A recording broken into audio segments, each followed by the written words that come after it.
911, this call is being recorded. What is your emergency?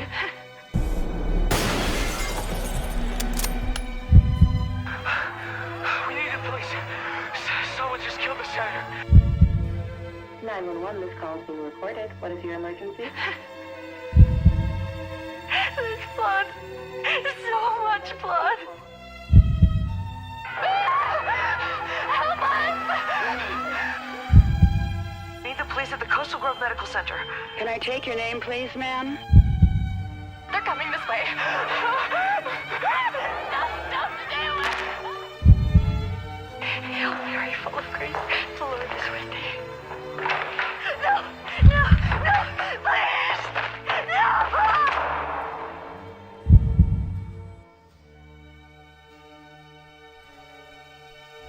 The footage you just watched came from gameplay and promotional footage of a video game called Ready or Not, published by Void Interactive. The game itself is a realistic SWAT FPS which faced a minor controversy during its development and release, particularly surrounding a level which centered on a school shooting. According to Andy Chalk from PC Gamer, Void Interactive has courted controversy by including a school shooting level and nightclub shooting level, which was added to the game on the 6th anniversary of the 2016 Pulse nightclub mass murder in Florida that left 49 people dead and 53 more wounded. Now, it's no secret that the United States has a huge problem with gun violence and other problems like homelessness, medical bills, and drugs. But what could this video game have to do with any of that? Well, today, I'll be talking about how the minor controversy surrounding Ready or Not's usage of controversial content wasn't just for the shock factor, it was inevitable and, more importantly, necessary. By analyzing the game and related content using multiple lenses, such as the reader response lens and the psychoanalytical lens, we can see how it provides a harsh yet effective critique of modern-day societal issues and complacency. Ready or not, here we go.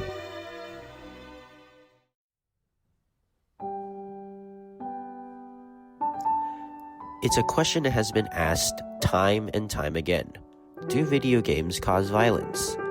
According to a survey done by the Pew Research Center in 2017, a majority of adults, especially seniors, believe video games are a contributing factor to gun violence.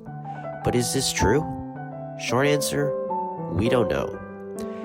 In a study done by the American Psychological Association, it was noted that violent video games provide a forum for learning and practicing aggressive solutions to conflict situations. But conversely, a study published by the Royal Society of Science found that the relationship between video games and violence was not statistically significant. So what's the big deal? So what does that mean? It means interpretation is everything. Take Ready or Not's most controversial level, Elephant. It centers around a school shooting, drawing many parallels to the Columbine shooting. Controversy surrounding this level was so deep during development that it was initially alleged that publisher Team 17 parted ways with Void Interactive when the mission was added. As reported by Kotaku, notably, this comes just days after a developer on the game indicated future updates may include a level set during a school shooting. And just like that, public backlash followed. It's pretty easy to see how someone might think that this was insensitive or exploitive. But Ready or Not isn't the first game to cross a line. Back in 2009, Call of Duty Modern Warfare 2 made headlines for its mission No Russian, where the player takes part in a mass shooting at a Russian airport. The mission was widely criticized at first, but eventually the controversy faded. And now it's more like an afterthought. And that's the point. With Ready or Not, the same thing will most likely happen. The outrage will fade and the game will remain. So what's the point of including missions like these? To provoke the player and get a reaction. Players personally affected by gun violence or those with more left-wing ideologies may argue that the missions in the game are propaganda, meant to glorify SWAT teams and gamify real-life tragedies. The missions could be particularly insensitive to those who face the traumas that the game portrays, and it essentially trivializes and simplifies their struggles, which may seem exploitative. The developers at Void Interactive themselves have addressed this with a tweet on X, saying the mission is, quote, a look at an uncomfortable reality that has become all too common.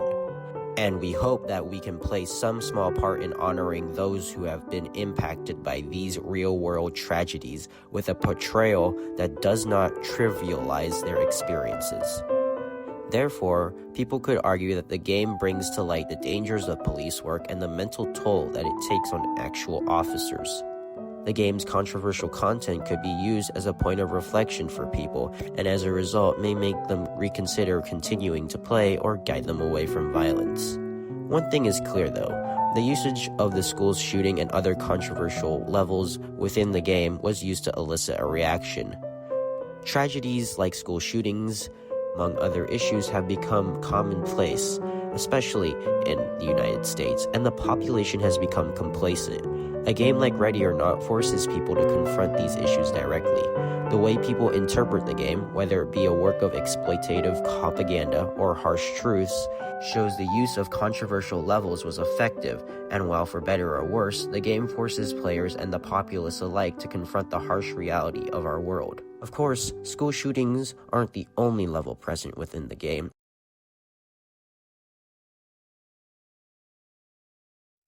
Another glaring issue present within our current society is the mental health crisis. According to the CDC, recent data shows that the United States is in a mental health crisis experienced by people of all ages.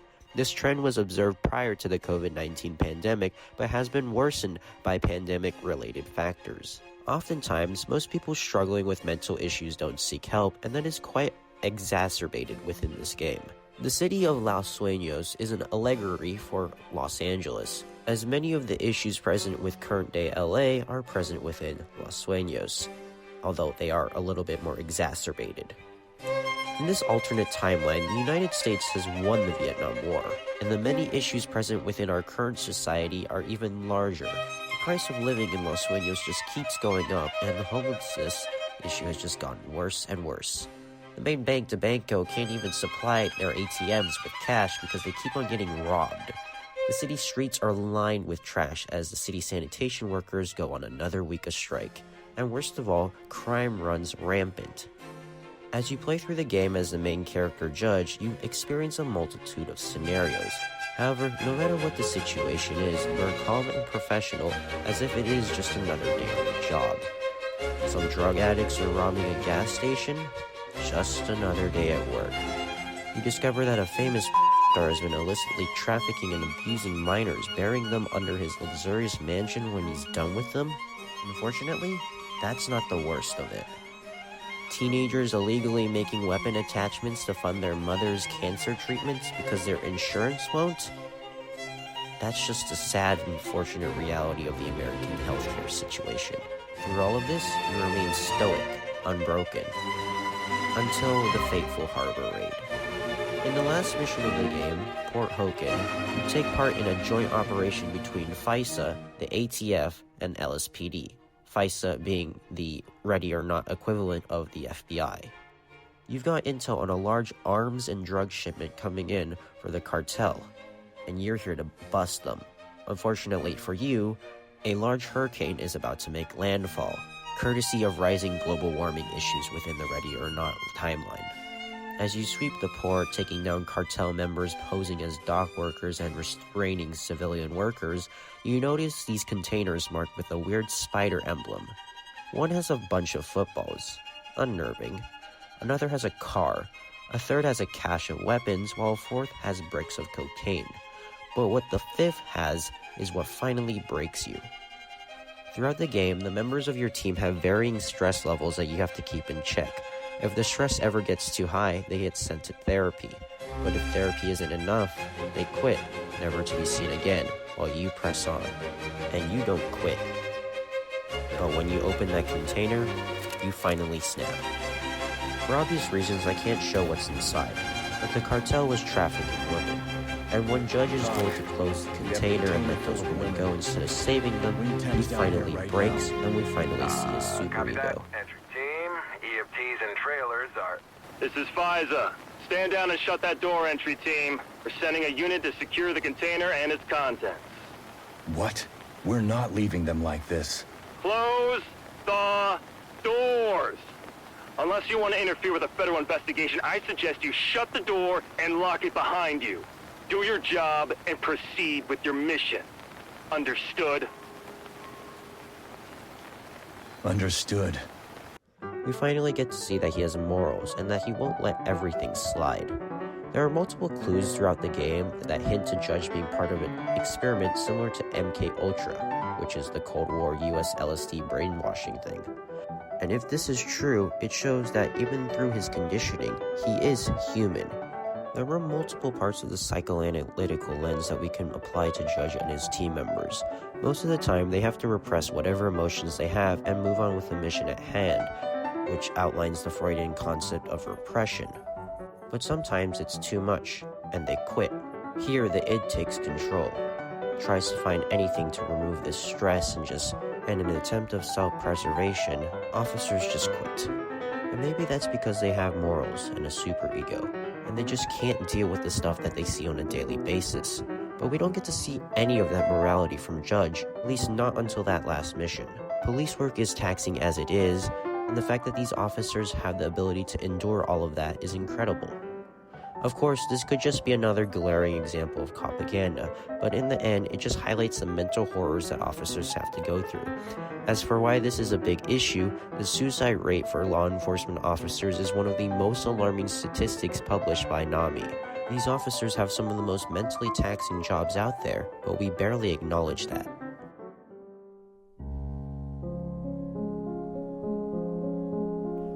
Of course, not everyone can or will see Ready or Not in that way. To many, it will just be a mindless and violent shooter game, there to profit off those looking for some quick dopamine. Critics may argue that despite the best intentions of the developers, the game may trivialize real-life trauma of going through the actual events. And with the added fact that this is all in a video game, it might seem exploitative, especially if the player is being rewarded for clearing levels. Then there's the issue of propaganda. Promoting a message that force, in a society where trust in law enforcement is at an all-time low, is a dangerous message.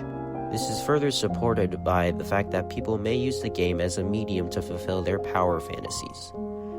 As for the game's psychological elements, the players may not feel the same as Judge by the end of their playthrough. They may just move on to the next game without batting an eye, instead of pondering about what they just witnessed.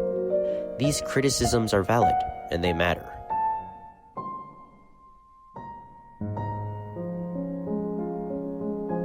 So, what's the point of me bringing this whole thing up?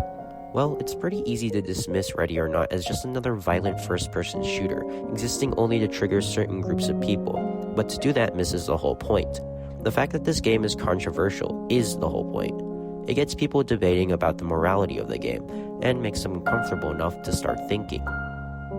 Ready or Not isn't just a game, it's a reflection on our current society. Avoiding the game, or the issues it brings up, isn't going to do us any good. So what can we do?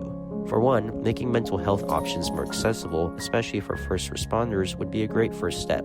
We could also change how violence is portrayed and consumed in the media. But the biggest thing we could do is to break the silence on issues that have just become too commonplace. Silence isn't neutrality. Ignoring our problems doesn't make them go away, it just allows them to grow right under our noses. So we need to act now, before it's too late. Before we wake up in a world much similar to that portrayed within the game. Overall, Ready or Not is far from the perfect game. It's more of a piece of art, meant to show the alternate reality our society could be slipping through. Through the reader response and psychoanalytical lens, we can see the choices the developers made weren't careless. They were intentional. The game is a mirror, a broken and bloodied one at that, but it reflects upon how our society has become more desensitized and broken. Whether you view it as a brazen critique of America's descent into chaos or as another traumatizing work of propaganda, you're forced to look, to feel, and most importantly, think. So next time you boot up a game and see something disturbing, ask yourself, what was the point? Ready or Not, here we are.